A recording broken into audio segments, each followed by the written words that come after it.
హైదరాబాద్ లో కన్సల్టేషన్ మరియు 3,500 రూపాయల colour Doppler test Avis hospitals లో ఉచితంగా పొందండి. నమస్తే రమగారు. నమస్తే జయ. రమగారు, చందమామ కథ ఏదైనా చెప్పుకుందామా? పూర్వం ఒక పల్లెటూళ్ళలో ఒక వీరయ్య అని ఒక ఆయన ఉండేవాడు. ఈయన అవడానికి కామందే, ఏవో ఆస్తి స్వాస్తి ఉన్నాయి, ఇల్లు వాకిలి ఉన్నాయి. కానీ లోభి, పిసినారివాడు. ఫ్రీగా వస్తే ఏదైనా తీసేసుకోవాలనే ధోరణి. అయితే ఈయనకి వివాహం అయ్యాక భార్య తరఫు నుంచి కొంత ఆస్తి వచ్చింది. ఈయనకు ఉన్నది కాకుండా ఆస్తి అంతా తీసుకున్నాడు. పొలాలు గిలాలు స్వాధీనపడ్డాయి. కాలక్రమాన 4 పిల్లలు పుట్టారు. 2 ఆడపిల్లలు, 2 మగపిల్లలు. అయితే ఈ పిసినారితనం, ఈ లోభి ఎవరికి పెట్టడు, అన్నీ నాకే కావాలి, ఖర్చు పెట్టడు. బ్రహ్మాండమైన ఇల్లు, పెద్ద ఇల్లు, తాతల నాటిది ఇల్లు, గట్టిది, చక్కగా ఎత్తుగా అరుగులతో బాగుంటుంది బొమ్మరిల్లల్లి. కానీ ఏనాడు రంగే ఇచ్చేవాడు కాదు, చుట్టుపక్కల బాగు చేయించేవాడు కాదు. చుట్టూతో అంతా తుప్పలాగా పెరిగిపోయి ఉంటుంది. అవన్నీ క్లీన్ చేయించాలంటే మనిషి కావద్దు, మరి ఖర్చు, అది ఇష్టం ఉండదు. భార్యకో మంచి చీర నగ కొనేరు, అక్కడ ఎప్పుడు దిష్టి బొమ్మలాగానే ఉంచేవాడు. పిల్లలు 4 పిల్లలు. ఈ 4 పిల్లలకి ఓ చదువు చెప్పించడం లేదు, ఏదో ఎటాగొటా చదువుకున్నారు అంతే. వాళ్ళకి ఏదైనా చక్కగా వైనంగా ఏర్పరచడం లేదా అంటే ఉంది. మనం ఇట్లాంటి వాళ్ళని మన చుట్టుపక్కల కూడా చూస్తాం. పెద్ద చక్కటి ఇండిపెండెంట్ ఇళ్ళు అవి ఉంటాయి. ఎందుకో దిష్టి పిడతల్లాగా ఉంటారు ఇంట్లో వాళ్ళు. ఏమీ వాళ్ళు శుభ్రంగా ఉండరు. అందరితో పాటు ఇప్పుడు ఒక కాలనీలోనో ఒక ఏరియాలోనో అందరితో పాటు ఇల్లు లభించడానికి ఎక్కడో ఉద్యోగం చేస్తారు. మరి ఆడవాళ్ళ లోపమో అది మగవాళ్ళ తాలూకు దౌష్ట్యమో మనకు తెలియదు. కానీ చుట్టుపక్కల వాళ్ళంతా చక్కగా వైభవంగా ఉన్నట్టు ఉంటారు. వీళ్ళొక్కళ్ళు మాత్రం దెవ్య మొహాలు వేసుకుని ఉంటారు. ఎందుకో తెలియదు, ఏమిటో బాధ వాళ్ళకి. చక్కగా కళకళలాడుతూ ఉండరు, ఖర్చు పెట్టరు. దేనికోసం ఇదంతా దాచాలో వాళ్ళకి తెలియదు పాపం, దాచుకుంటూ ఉంటారు. వీళ్ళు కూడా అట్లాంటి వాడే అనమాట. 4 పిల్లలు అన్నా కదా.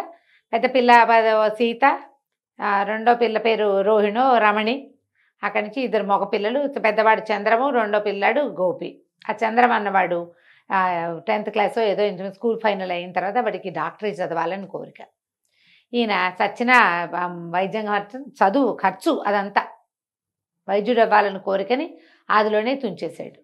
ఆ పిల్లాడు అసహ్యం వేసి, నేను నీ దగ్గర ఉండను అని చెప్పేసి బస్తీలో వీళ్ళ పక్కన ఉన్న బస్తీ పోయి ఏదో ఒక గుమాస్తా పని చేసుకుంటూ వాడి దారిన వాడు ఉన్నాడు.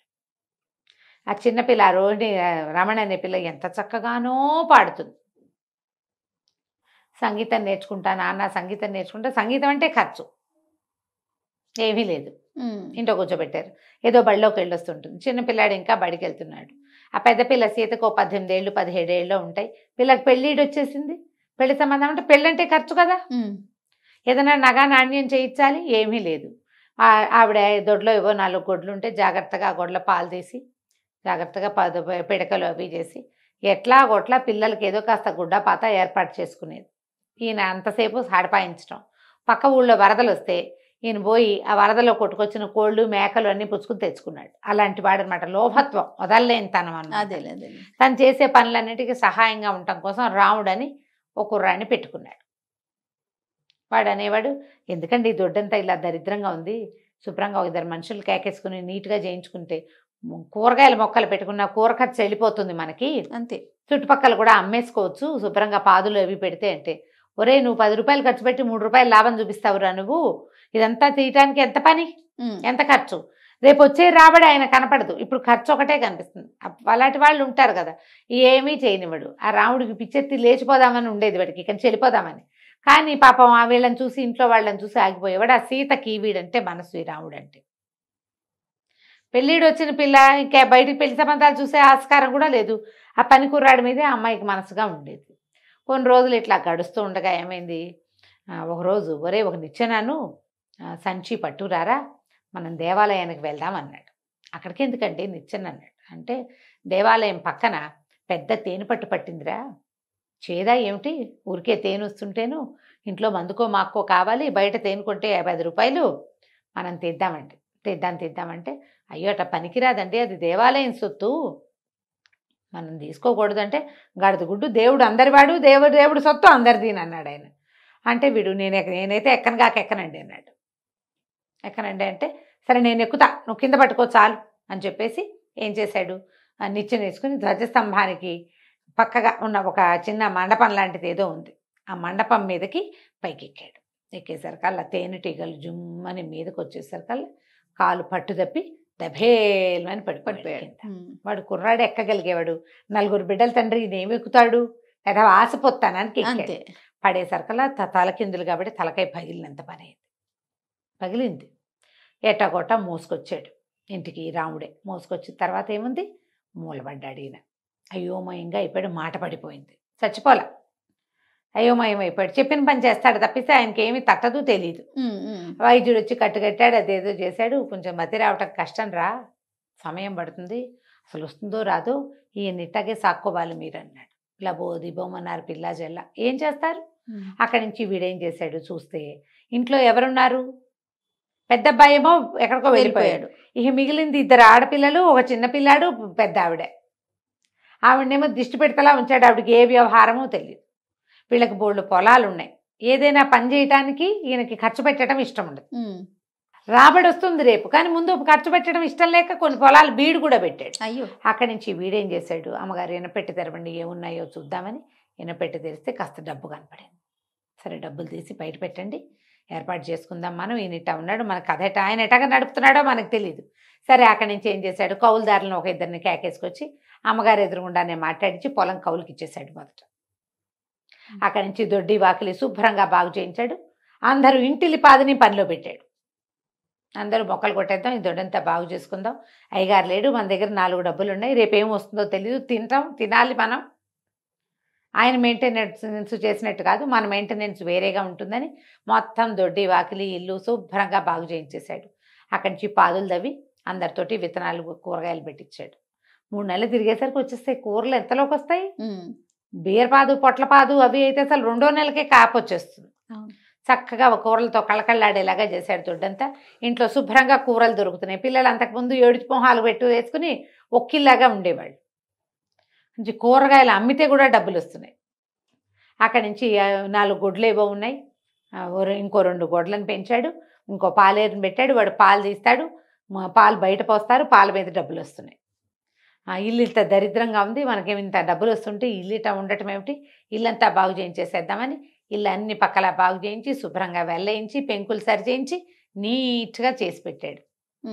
సరే ఈ కూరగాయలు పండుతున్న కాలంలోనే ఎవరో పట్టణంలో వీళ్ళ బాబుగారు చంద్రం బాబు అక్కడెక్కడో ఉన్నాడని తెలిస్తే అక్కడికి పోయి తీసుకొచ్చాడు. బాబు నీకు కావాల్సింది చదువుకుందు, కానీ ఎలాగో మనం పొలం కౌలుకి ఇచ్చాము, డబ్బులు వచ్చేస్తాయి, నువ్వు చదువులో చేరిపో, వైద్య వృత్తి ఎక్కడ చేరుతానంటే అక్కడ చేరు, నేను ఖర్చు పెడతా అని చెప్పి సరిచేశాడు. అక్కడి నుంచి చిన్నపిల్లకి ఏం చేశాడు, అది కూడా 9th or 8th క్లాస్ అయ్యింది. ఈ 8th క్లాస్ అయిన పిల్లకి ఓ సంగీత మాస్టర్ని పిలిపించి పాఠం చెప్పించడం మొదలుపెట్టాడు. అన్ని పిల్ల చక్కగా సంగీతం నేర్చుకుంటుంది, చక్కటి పాట దాంది. ఆ రోజుల్లో అప్పటికి ఇంకా గ్రామ్ఫోన్ రికార్డులు వచ్చినాయట. ఇవి రేడియోలు రేడియో కష్టం, రికార్డులు ఇవ్వచ్చు దూరాన్ని ఎక్కడో, అది కష్టం. కానీ నేర్చుకున్న పిల్లలకి అవకాశాలు ఉంటాయి. 1 సంవత్సరం 6 నెలలు 8 నెలలు గడిచేసరికల్లా ఇంటి ఆసామి గారి భార్య మంది, ఆ వీరయ్య గారి భార్య, ఒరే నాయన పెద్ద పిల్లాడిని సరి చేసావు, పిల్లకి ఏదో సంగీతం వస్తుంది, చిన్నపిల్లకి ఆఖరి పిల్లాడు బళ్ళోకి వెళ్తున్నాడు అనుకో, పొలాలు దొడ్లు అన్నీ సరి చేసావు, సీత సంగతి చూడాలరా, దాన్ని పెళ్లి చేసుకుని ఆయన నువ్వు, ఈయన సంగతి విని ఏ పై సంబంధము రాదు, ఇంట్లో పిల్లవాడివి, నువ్వు ఉన్నావు కాబట్టి బతుకున్నావు, లేదా నువ్వు గనక లేకపోతే వాడు లేచక్కపోయి ఈయనటబడి ఉండి మేమేం చేసేవాళ్ళం, ఆడవాళ్ళం, పిల్లని పెళ్లి చేసుకోరా నాయన అంటే సరే పెళ్లి చేసేసుకున్నాడు. ఏడాది తిరిగేసరికి అసలు ఆ సీతకు కొడుకు కూడా పుట్టాడు. మొత్తం మీద 3 నెలలు కలిసి 4వ ఏడు పడింది. సరే ఏమైంది, ఒకరోజు చేలోంచి కౌలుదారులు తెచ్చి బస్తాలు తెప్పారు వాకిట్లో.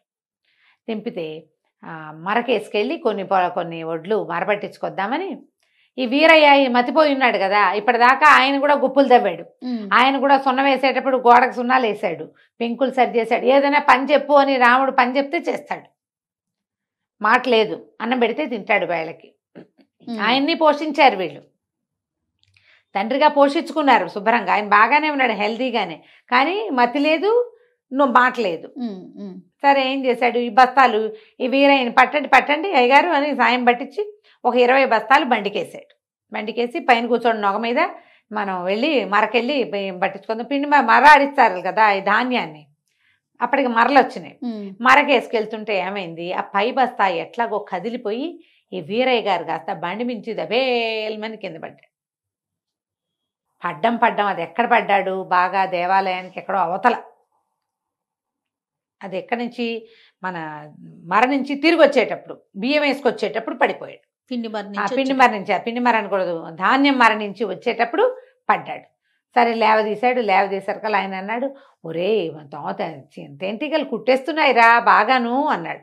మాట వచ్చేసింది. సరే అన్నాక, ఇది మరీ ఎత్తురా, ఇంత ఎత్తు నుంచి పడినా దెబ్బ తగలే సుమి అని అటు ఇటు చూసి తను గుళ్ళో లేదని తెలిసింది. ఎక్కడున్నానరా మనం అన్నాడు. ఎక్కడో ఉన్నానులేండి, బండి ఎక్కండి ఇంటికి వెళ్దామన్నాడు. బండి ఎక్కండి ఇంటికి వెళ్దామంటున్న వాడు 4 ఏళ్ల క్రితం రాముడు కాదు వీడు. అప్పటికి లేలేత నువ్వు మీసాలవాడు ఇప్పుడు కొంచెం బలిసాడు. ఏమిటి ఒక్క పూటలో వీడు ఇలా మారిపోయాడు అనిపించింది ఆయనకి. బండి ఎక్కాడు. ఎక్కిన తర్వాత ఏమిట్రా ఇవి అని ముట్టుకున్నాడు. బియ్యం లేండి అన్నాడు. ఇన్నోటి బియ్యం ఎవరికిరా అన్నాడు. మనకేనండి అన్నాడు. ఇన్ని బియ్యం తింటామా? 20 బస్తాలు వేసుకెళ్ళారు. ఏ 10 బస్తాలో వస్తాయి కదా వడ్లు బియ్యము. ఈ బస్తాలు 10 ఏం చేస్తారు వీళ్ళు? కావేసి పెట్టుకుంటారు, దాస్తారు. పాత్ర చేసేసి బియ్యం పాత్రలో పోసి మూత పెట్టుకుంటే ఒక్కోసారి కొత్త బియ్యం వాడుకునే లోపల పాత బియ్యం పాత పడిపోతుంది. ఎన్ని బియ్యం తినేస్తామా, ఎన్ని బియ్యం పట్టించామా మనం అని కేకలు పెట్టాడు. ఇంటికి వెళ్ళి చూద్దాంలేండి అన్నాడు. ఇంటి వైపుకి తిప్పేశాడు బండి. తిప్పితే వాకిట్లోకి వెళ్తుంటే, ఎవరిల్లురా లోగిలి ఎంతో బాగుంది, ముచ్చటగా ఉంది అన్నాడు. మన ఇల్లేనండి అన్నాడు. ఆయన అడుగుతున్నాడు, మన ఇల్లు ఏమిట్రా, మన ఇంటికి ఈ రంగులు ఎవరు వేయించారు అంటే, అవి వేయించుకున్నానులేండి. అక్కడి నుంచి వాకిట్లో ఆ సీత పిల్లాడిని ఎత్తుకుని అన్నం పెడుతుంది. ఎవరో అమ్మాయిలాగా ఉందిరా. ఎవరమ్మాయో, ఎవరో పెద్దింటి ఆడపడుచులాగా ఉంది, పిల్లాడు కూడా ఉన్నాడు, బాగున్నాడు రోయ్ అన్నాడు. మీ కూతురేనండి సీత అన్నట్టు. సీతకు పిల్లాడు ఏమిట్రా అంటే, 2 ఏళ్ళు అయిందిలేండి పుట్టన్నాడు. అక్కడి నుంచి గుమ్మలో దిగ్గానే లోపల నుంచి సంగీతం వినపడుతుంది. అయ్య బాబాయ్ ఎంత బాగా పాడుతుందిరా పిల్ల, ఎవరు అంటే, మీ పిల్లనండి, ఇచ్చిన పిల్ల. బాగుంది. ఆయన నిర్ఘాంతపోయాడు. లోపలికి వచ్చి చూస్తే ఇంకేముంది, పెద్దగా విశాలంగా ఉన్నాయి. అంతకుముందు చీకటి కొట్టులాగా పాడుగట్లు ఆడుకుంటూ అంతే బికామాయిగా ఉండేది ఇల్లు. ఇప్పుడు చూస్తే మొత్తం దొడ్డంతా పచ్చగా మొక్కలు, ఓ పక్క నుంచి అంబారావాలు వినపడుతున్నాయి, ఆవులు, దేదీప్యమానంగా ఉంది. ఇంట్లోకి వచ్చేసరికల పెళ్ళంగా అంతకుముందు దిష్టి పెడతాలాగా ఉండే పిల్లలు నవనవలాడుతూ వంకాయలలే చక్కగా ఉన్నారు. పిల్ల చంటి పిల్లాడిని ఎత్తుకుని, ఈ పిల్లని ఎవరికి ఇచ్చి పెళ్లి చేసావే అన్నాడు. నేనే చేసుకున్నానండి అన్నాడు రావుడు. నేనే చేసుకున్నాను అనేసరికి, ఈ కథ అంతా జరిగి ఎన్నాళ్ళు అయిందిరా అన్నాడు. 4 ఏళ్ళు అయిందండి. 4 ఏళ్ళు నేనేమయ్యాను అంటే, మెల్లిగా భార్య దగ్గర కూర్చుని దేవాలయంలో తేనె పట్టడానికి వెళ్ళిన రోజున పడిపోయారు, మీకు మతిపోయింది. వాడే ఇల్లంతా సంభాళించాడు, పిల్లని పెళ్లి చేసుకున్నాడు. పెద్ద పిల్లాడు వైద్యం చదువుకుంటున్నాడు, 4వ సంవత్సరంలో ఉన్నాడు. ఇంకో 2 ఏళ్ళు చదివితే వాడు వైద్యుడు అయిపోతాడు. ఇగో ఈ పిల్లని పెళ్లి చేసుకున్నాడు, దానికి సంగీతం చెప్పిస్తున్నాడు. వచ్చే సంవత్సరం దాన్ని ఎక్కడికో పై దేశం తీసుకెళ్ళి పాటలు పాడిస్తారట అని చెప్పి దీన్ని మాట్లాడకుండా ఉండిపోయాడు. తర్వాత ఇంక ఇంటి పెత్తనం అడగల, వాడే బాగా చేస్తున్నాడు, అర్థమైపోయింది ఆయన. తనకు అన్నీ ఉన్నా తను ఏనాడు అనుభవించల. అప్పుడు ఆయనకి మొహం కడుక్కుంటే అద్దంలోకి చూస్తే తెలిసింది, అద్దంలో కనపడే మనిషి తను కాదు, వాడెవడో. శుభ్రంగా ఉన్నాడు, ఎందుకంటే ఈ 4 ఏళ్లలో బాగా నొక్కబెట్టి పోషించారు ఆయన. నున్నగా ఉన్నాడు, పిల్లలు నవనవలాడుతూ ఉన్నారు, భార్య శుభ్రంగా ఉంది, ఇల్లు కళకళలాడుతుంది. ఇంక ఈ పెత్తనం ఎందుకు నాకు వాడే సంభాళించుకుంటాడు ఎట్లాగోనని మాట్లాడకుండా ఊరుకున్నాడు. వాళ్ళ ఇల్లు మొత్తానికి గట్టెక్కిపోయింది. కంచికి మనం ఒక 4 ఏళ్ళు ఆయన పడుకునేసరికి అంతే మొత్తం మారిపోయింది. ఒక్కోసారి 4 ఏళ్ళు పడుకుంటే మొత్తం సర్వనాశనం అయిపోయే కథలు ఉంటాయి రమ్మగారు కదా. అవునండి, ఇది మనం మంచి కథ. అవును. రైట్. నమస్తే. నమస్తే.